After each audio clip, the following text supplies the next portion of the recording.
Thank you. All right. Thanks for coming. I know you had at least one or two other choices, so I appreciate you packing in the room to listen to me talk. Again, Jason Atwell. Just a quick little bit about me. I am a legacy Mandiant employee, now part of the larger Google public sector. I do sort of strategic advisory, consulting, whatever comes up that they need somebody that can read a manual and has a clearance to go do. That's the kind of work I do, so it kind of runs the gamut. I was an all-source intelligence analyst. I'm in the Army Reserves. I was actually an English major, so I don't know if there's anybody else in here that's liberal arts, but yeah, it's possible you can make this work. So I don't want to waste any time because 30 minutes is tight. Usually you speak for an hour and you have time to pontificate and questions save you at the end a lot. So I don't have that backdrop this time. I feel like I should thank Colonel Rhodes though, because he did talk about a lot of things that I can now just say, remember that thing Colonel Rhodes mentioned? This is what I'm talking about. So I'm going to kind of dovetail out of solely the information environment though and talk a little bit more about this sort of new nebulous thing that a lot of people call multi-domain MDO, the whole MDTF thing.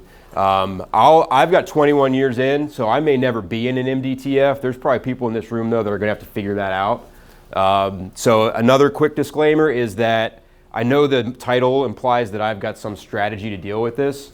I think I've got some ideas on what this is going to end up looking like and how it's going to evolve. What I'm really going to talk a lot more about though are like planning considerations for an MDTF. So I am, as I mentioned, I was an Intel guy. I also went to civil affairs school.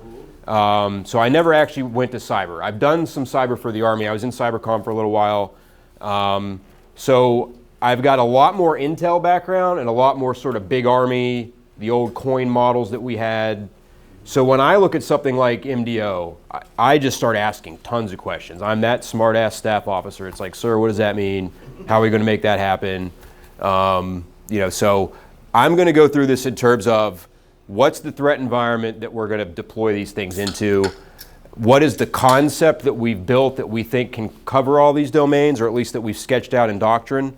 What are some of the kind of scenarios that get away from what an MDO has demonstrated it can do, or an MDTF can demonstrate it can do, and what they are actually going to have to deal with, because those are not the same thing. And then at the very end, I'll finally kind of get to the idea that like these, both from offense and defense, these exist on a kill chain. There's ways to figure out where you could affect things, where you can't, so you should put your resources elsewhere, etc. So a lot of concepts, and I'm probably going to ask more questions than I answer, so please forgive me. Also, as I was researching this, I really want to write a paper about it too, so if anyone wants to collaborate, or if I'm wrong and you want to email me and say, you missed a bunch of stuff and correct me, I would appreciate that. All right, so first thing, wouldn't be a good Mandiant briefing if I didn't pull in at least like a couple slides from MTrends and plug the data that we sit on that allows us to understand this stuff. This is the threat environment from a cyber perspective that we're in at this point. It continues to expand every year. It really, I mean, it's a cloud, and that cloud just keeps growing. You've got more and more infrastructure, you've got more and more threat groups, you've got lots of unidentified stuff that comes in there that we could sort of tenuously link to different nation states. You've got, and I'm sorry if the font's kind of small, but you know, the usual suspects are in here. Russia, Iran, North Korea, China, the stuff that Colonel Rhodes talked about. They also, and I think this is very critical from a multi-domain perspective, is these groups are targeting a lot of stuff that the military or the IC has very little control over, right? The infrastructure they build, the places where they spend their time, the places where they steal data, steal money, targeting edge devices, planning, stealing credentials, planning malware that they're just going to leave sit there for we don't know what yet. It's stuff that we, through various US code issues, have no ability to see or touch or affect in any way.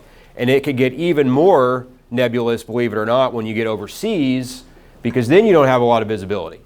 It's important to note that when somebody like Mandiant or Google talks to you about the data we have on where threat actors are active, well, those are just our customers. That's just who we have access to. It's who either retained us for incident response or we provide cloud services to or whatever. And so in order to really understand this, You've got to get all the big cloud providers together or all the big infrastructure providers together and then go through it line by line. So regionally, it varies. Sector-wise, it varies. But this is where the threat actors are. They're not sitting on government networks. They're sitting at banks. They're sitting in consulting. They're sitting in your local cellular provider. And MDTFs aren't going to operate in Georgia. They're going to operate in Eastern Europe. They're going to operate in the South Pacific. And so there's a lot of data here that they will need to have access to or to understand in order to operate in anything outside of just basic air-land battle that they don't necessarily have access to. They don't have the organic capabilities. They don't have the ability to see this stuff for legal reasons, and we'll get into that more. So really what I'm talking about is how does data like this affect your planning and campaigning if you're out there in the field with one of these formations? Because at the end of the day, and Colonel Rhodes talked about this a lot, it's not just about cyber, traditional, I'm going to hack into something, steal something, and leave. It's about the ability to disrupt things, either through actual destructive capabilities or that the purely disruptive nature of I'm on your network, now you've got to spend resources finding me, eradicating me, mitigating any loss of confidence or loss of data that resulted thereof. I mean, if you've ever done incident response, even at the government, you know that the amount of debating that'll go on in the background of what actually got accessed. Did they take any of this stuff? What does that mean now? Who actually has ever worked an incident and then afterwards everything changed because, well, they saw all that, so we need new data, we need new plans. Nobody does that, right? So good for you. Oh, you got a question? No. Oh, okay. We're living it out. Yeah, so I mean, I won't name the agencies, but I mean, the number of times where really important data got burned and then nothing changed afterwards. And you're like, well, they know now everything we're doing, so we're just going to keep doing that? Like, it's like basic CI principles go out the window when you talk about cyber. And that was something that the keynote talked about, or the introduction talked about too, which is the story doesn't make sense and the story's too hard, so you move right past it. And I'm getting off on a tangent now, but the point being, I picked APT 44 here, but really the Chinese are leading the charge on this stuff at this point, which is the idea that, data collection, intelligence collection, traditional cyber is increasingly taking a back seat to more effects-based approaches. And we talk a lot about that too. You'll hear people talk about cyber fires, integrated fires, but I don't know that anybody's really cracked the code on this. And the submarine warfare thing works too, because we tend to follow a lot of rules and a lot of ethical codes and moral considerations that China and Russia don't care about.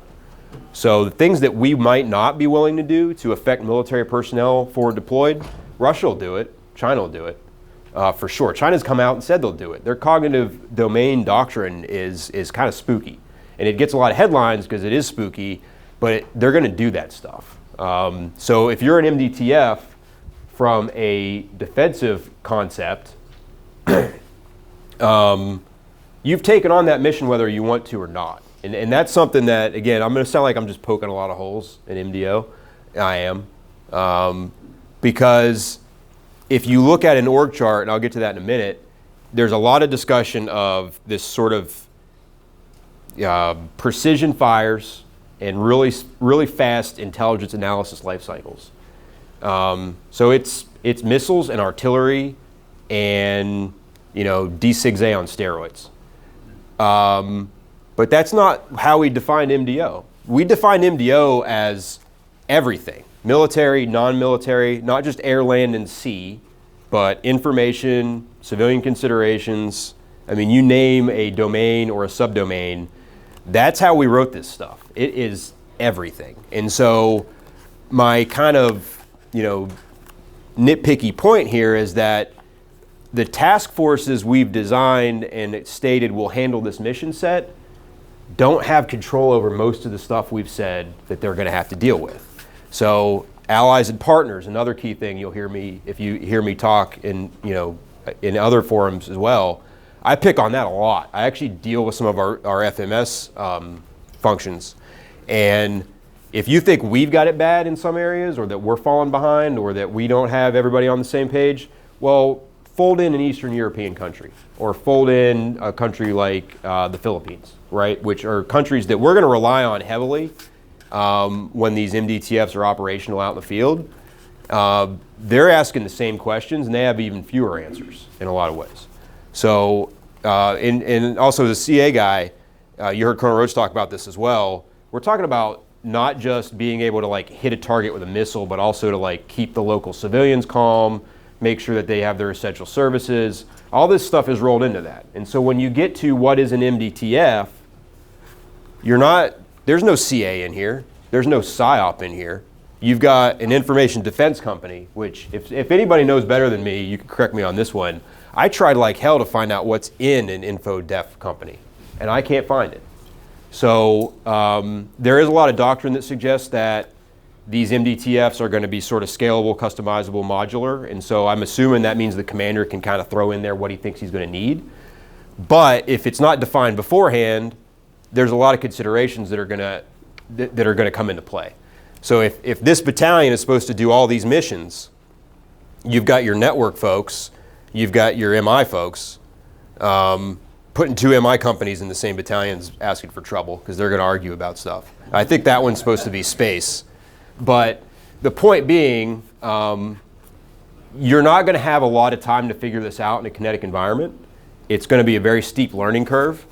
So, if you ever work in one of these, if you ever help, establish the capabilities, you're going to have a lot to figure out in a relatively short amount of time. And if you think about the fact that this is based on this sort of exquisite platform missile artillery as the sort of showpiece of it, that's going to get most of the attention. They're going to suck up a lot of the data. The commander's going to lean on them very heavily. And so to kind of try to wrap up that slide, my point here really is that you can only automate a lot of this stuff under a CJAD C2 concept if you have data. You're going to have a lot of data on targeting, especially lethal targeting, and you're going to have some good MI stuff from the national asset level. You're going to be missing a lot of civilian population data. You're going to be missing a lot of stuff about civilian infrastructure and central services. So in the absence of a sort of phase 2 fight, what does this do during phase 1? How are you trying to set the stage for success? One of the words you'll see that pops up a lot in the doctrine on MDO is this idea that we're going to disintegrate adversary capabilities. So stuff like this comes in a lot of handy when you're trying to disintegrate, a large formation of tanks. It doesn't necessarily do you a whole lot of good if you're trying to disintegrate APT-44 activities. Okay, so I know, again, I'm asking more questions and pointing out more flaws than I'm providing solutions to, but if you're 17 in this, what do you got to be ready for, right? And if you're working with allies and partners, what sort of contingencies and planning considerations are they going to bring to the fight? Because Colonel Rhodes mentioned BYOD. Maybe you're not going to use it to operate, but this is a lot of electronic equipment. This is a lot of computers. This is a lot of stuff that's going to have to make this work. So a lot of thought's going to have to go into how these things survive and operate downrange. So this is another graphic I pulled out of, this is a publication you can find. It's called The Army and MDO in 2028 or something like that. I butchered it a little bit, but it's been out there for a little while now. And this graphic I thought was really interesting because there's a lot up here that I completely agree with. This idea that you've got your own depth and you've got the adversary's depth. And your ability to target various things across that spectrum is what makes an MDTF function. But again, it's long on this idea that you've got fires. And when you look at fires doctrine, no matter how hard the colonel that wrote it tries, it always ends up talking about artillery. It reads that way. It doesn't really explain how you're going to use something like cyber or how you're going to use IO. And then when you get into this, when they try to make it make even more sense, it actually kind of goes backwards because then you start talking about distances, you start talking about policy, restricted, permissive versus non-permissive. And so let's set the offensive side behind, or aside rather, and think about this purely from a defensive perspective. The enemy operates here all the time. from a cyber and IO perspective. You think about the TikTok stuff, the election interference. This is our, our strategic support area. We're talking about national level power, national level forces, the IC, the government, et cetera. Yeah, they're not launching missiles at that, but they're hitting it with IO, they're stealing data from it, they are in there all the time. Yet we're trying to pretend that it's somehow protected. So some of this starts to break down very quickly. So if I'm in MDTF and I'm forward deployed and I'm trying to figure this stuff out, and I'm told that under no circumstances will we, because they're talking about only SOF will operate here. This is the area where all domain fires originate, which target our strategic depth, but we're not allowed to operate in there because the Chinese have said it's a red line, something like that. So if you're limited in your scope and you're in that information defense or that MI company, you've got to start to figure out what is the information the commander can actually use here, not just what's interesting or of relevance. And again, I want to mention zero trust here too, because Colonel Rhodes mentioned that very briefly. In order to pack all these capabilities together, and if you're talking about things like writing code on the fly or anything like that, how does that play into larger information security requirements as well? All right, so now I'm going to talk a little bit more about what an MDTF might have to deal with out there in this environment. So just to be clear, this is sort of like what an adversary could throw at you. And very few of these things would lend themselves to using an MLRS system or something, right? But that's what the doctrine and the force structure favors, is this idea that you're going to prepare to fight one kinetic fight, win it, and move on. Well, not that we would do any worse or better than Russia per se. That's what they thought they were going to do too. Big kinetic fight, we're going to go in, combined arms, we're going to sack Kiev, it'll be all over. So if we think about the fact that we don't have mass anymore, that means we're putting a lot of emphasis on that kind of a concept. But what's more likely, in my opinion, for an MDTF to see in a place like the South China Sea is a lot of this kind of stuff, especially if the balloon goes up and China has decided that they're on the march. So you're going to see civilian friction. You're going to see their attempts to disintegrate our C2, where we sit on a kill chain, how they can disrupt our ability to use these exquisite platforms, this fast targeting cycle. Also, one thing I didn't mention is an MDTF is going to be a logistics beast. It's going to require lots of rearmament. It's going to require lots of fuel, lots of water. These things are very difficult to move around in a place like the South China Sea. So if I'm China, I'm not going to screw with trying to counter battery your missiles necessarily. I'm just going to make sure they can't get resupplied. So then you get one fire mission and you're done. Now I can use my mass to my advantage. So if you think about something like WannaCry or other similar campaigns like that, logistics companies were some of the hardest hit because they've got global networks and stuff spreads very quickly. If you know the condition of our sea lift, we're not moving anything without the private sector, period. We're going to have to fight with what's already there if you see something like a WannaCry campaign take down a network. This was a recent story out of Rockville where ransomware type, I wouldn't call them ransomware, that wouldn't be accurate, but fraud-based malicious cyber actors, that's clunky. They stole money that Rockville was going to use to buy ambulances. So now they don't have new ambulances and they got to figure out where to come up with that funding. So imagine that if we're operating in a place like the Philippines or Taiwan or Thailand or you name it, and suddenly all the local essential services can't pay their people, can't move equipment, all that. If I'm an MDTF commander, I'm suddenly dealing with all kind of friction in my area because the same roads they use are the roads that I need for resupply, I need it for food, the local population, are they suddenly going to be way less supporting of a U.S. presence? Those are the kind of things that are going to get thrown at us before a fight. And I should note here as well, I'm picking a lot on the MDTF, but it's important to note too that that's a core level asset. So in theory, what you're going to have is the 18th Airborne or somebody else that holds the battle space. you're suddenly going to become, in some ways, beholden to whatever other assets the Corps has that they can use to mitigate the stuff that might keep you from doing your mission. So, did they bring any CA? Are you going to be able to take over OpCon of PSYOP guys? Like, do you have security forces, MPs, to protect your base? Stuff like that becomes a consideration when this happens. Especially when you think about the C2 problem as well. If you're being required to operate using allied data or infrastructure, those mobile cell towers, things like that, can that stuff still work in the face of, say, APT-44 style targeting of industrial control systems? Have I lost everyone? Okay.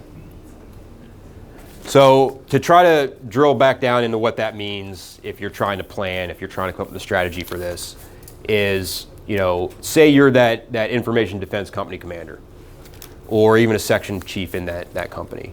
What do you need to be advising your commander on? What you need, what he needs to be thinking, he or she needs to be thinking about, etc. Because right now, because they've got the money, if you want to think back to that part, your heavy artillery guys, your drone units even, because they're interesting, they're going to get all the attention. But they might not be, at the end of the day, the most critical thing for establishing resilience. It might be stuff like this. So what does tactical cyber look like? What are sort of indications and warning of a cyber problem that you need to be aware of? Stuff like the soft space cyber triad. Who's ever heard somebody talk about that? Interesting concept. I have yet to see anybody explain what the cyber part of that does. Tactical cyber is something that doesn't necessarily exist in reality. So if you're asked by a commander, like, what, cyber guy, this used to happen when I was doing CA stuff full time. You'd get a battalion commander just grab you like, hey, CA, what are you going to do? And they just stare at you like, all right. And so you might find yourself in that position as the cyber guy in MDTF. It's like, all right, what do you bring to the fight? I know what the artillery guy does. I know what the MI company does, even though I don't trust that guy. But, what's cyber, what's the IO look like here? And again, keeping in mind too that we've got a lot of red tape to get through sometimes to operate that the adversary doesn't. So you're going to have less time and less ability to figure this stuff out. So again, sorry if I misled anyone with my title. We're finally going to talk about kill chains. Last slide. This is the adversary's attack life cycle purely from a cyber perspective. So if I am defending MDTFs deployed worldwide, tied into CJAD C2, some of this stuff has already happened, right? We know some of our networks have already had issues. Maybe they've been cleaned up, maybe they haven't. The thing about this too is you've got to remember we added the combined part, and we're also talking about allies and partners all the time. So do we have data going both ways? And what does that mean from a risk perspective? Who here has ever done an international exercise where you had to train foreign militaries? How many of you had to email like a foreign colonel on his Gmail account? Because that's how he does business day to day. I was in a meeting with a South Asian military the other day, and they had the wildest looking knockoff smartwatches that they had gotten God knows where, and they all had one. And so that guy might be sitting in your talk, right? And are you going to tell a 406, like, sir, you can have that watch in here? Yeah. You might try. Yeah, you'll tell him that. But then, those are things that might come up, right? So it's a matter of figuring out what risk you can manage, what risk you can eliminate, what risk you're going to have to live with, and what that means in terms of, what do I advise the commander on, how much equipment to run, when to run it, what data we need now, what data can wait. Because another thing, data security plays a huge role in this. You want a certain amount of latency for security considerations, or do you? Like, are there times when you say, you know what, pipe everything in. We need it all right now. I've got to figure this mission out. Or are there times when you could say, like, look, I can move with the static data I have now, connections down, but I know what I have up until this point, it's trustworthy. Is that stuff that an MDTF's even going to have to deal with? Because do we know what role that the higher level national assets are going to play here? My point here is that it's a very ambitious model, but it has a lot of unknown unknowns packed into it. And something that we can do as cyber professionals is start to figure out what are the right questions to ask there, how do we remove some of that ambiguity. So that's what I brought. You can email me either one of these depending on how you want to interact with me. I welcome any and all feedback. If you tell me I missed the boat, if I didn't read the right stuff, if you think it was interesting and you have questions, if you want to collaborate, please reach out. If you're watching the recording later, same goes. So, thank you. Awesome. Let's give Jason a hand.